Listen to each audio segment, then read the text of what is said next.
Hello friends, welcome to பட்டு சமையல். இன்றைக்கி பாசிப்பருப்பில் ஒரு கேக் எப்படி செய்யலான்னு பார்க்கலாம். அதுக்கு ஒரு கப் பாசிப்பருப்பை ஒரு கப் தண்ணி சேர்த்து நல்லா அலசிட்டு குக்கரில் கொஞ்சமாக தண்ணி சேர்த்து 3 விசில் வச்சு ஆறினோன்னே மிக்சியில் முந்திரியை ஃபஸ்ட்டு நல்லா பொடி பண்ணிவிட்டு அதுக்கப்புறம் அதோடையே இந்த பாசிப்பருப்பையும் நைஸாக அரைச்சி வச்சுக்கலாம். ஒரு கப் பாசிப்பருப்புக்கு ஒரு கப் வெல்லம், அதோட கொஞ்சமாக தண்ணி, ஒரு அரை கப் அளவுக்கு தண்ணி சேர்த்து இந்த வெல்லத்தை நல்லா கரைச்சிட்டு இதுக்கு தேவையான அளவு ஒரே ஒரு ஏலக்காய் அதையும் சேர்த்து நல்லா வடிகட்டி கொஞ்சம் ஆறுற பதத்துக்கு இருக்கிற மாதிரி அப்படியே வச்சுக்கணும். ஒரு அரை டம்ளர் பால் எடுத்து இந்த பாத்திரத்தில் தான் நம்ம கேக் செய்ய போகிறோம். அதில் ஒரு அரை டம்ளர் பால் சேர்த்துக்கிறேன். இது ஒரு 5 முந்திரி எடுத்துருக்கிறேன். பொடி பண்ணிவிட்டு அப்புறமா பாசிப்பருப்பு வேக வச்சதை இதோடு சேர்த்து அரைக்கணும். பால் நல்லா சுண்டி ஒரு கோவா அளவுக்கு வந்துடுச்சு. நம்ம ஏற்கனவே கரைச்சி வச்சுருக்கிற வெல்லத்தையும் இதில் வடிகட்டி சேர்த்து விட்டுடலாம். அடுப்பு நல்லா ஹையாக இருக்கணும். அதே மாதிரி நாம் அரைச்சி வச்சுருக்கிற பாசிப்பருப்பு இந்த அளவுக்கு நைஸாக இருக்குது. அதையும் இதோடையே சேர்த்து விட்டுடலாம்.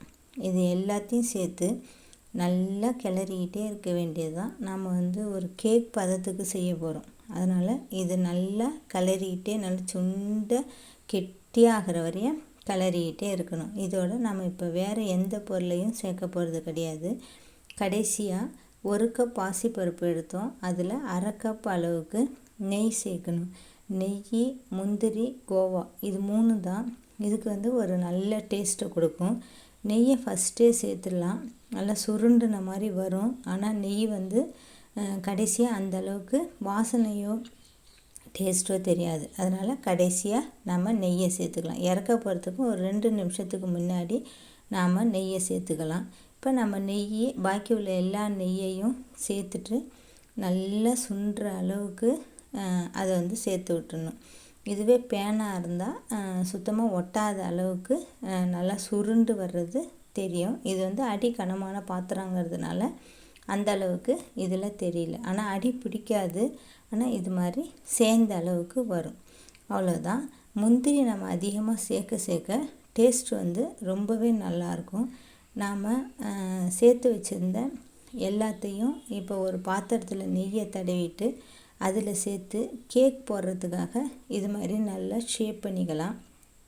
எந்த ஷேப்பு வேணாலும் நம்ம குழந்தைங்களுக்கு பிடிச்ச அளவுக்கு நாம் டைமண்டோ ஸ்டாரோ அல்லது எது கேட்குறாங்களோ அதை நாம் போட்டு கொடுத்துக்கிற மாதிரி இந்த மாவு நல்லா மாறி மாறி வடிவம் செய்யறதுக்கு நல்லா வரும். குழந்தைங்களுக்கு பிடிச்ச மாதிரி வடிவம் செய்யறதுக்கு நல்லா வரும். எல்லாத்தையும் நல்லா ஷேப் பண்ணியாச்சு. இதை ஒரு கத்தியை வச்சு நல்லா சின்ன சின்ன பீஸாக கட் பண்ணி எடுத்துக்கலாம். நாம் இப்போ மைசூர் பாக்கெலாம் போடுற மாதிரி கொஞ்சம் ஆறணும், கொஞ்சம் நேரம் கழித்து எடுக்கலாம். அது மாதிரிலாம் எதுவும் கிடையாது. நம்ம கண்டினியூஸாக தொடர்ந்து செய்கிற மாதிரி தான் இருக்கும். ரெடி ஆயிடுச்சு. தேங்க்யூ ஃபார் வாட்சிங்.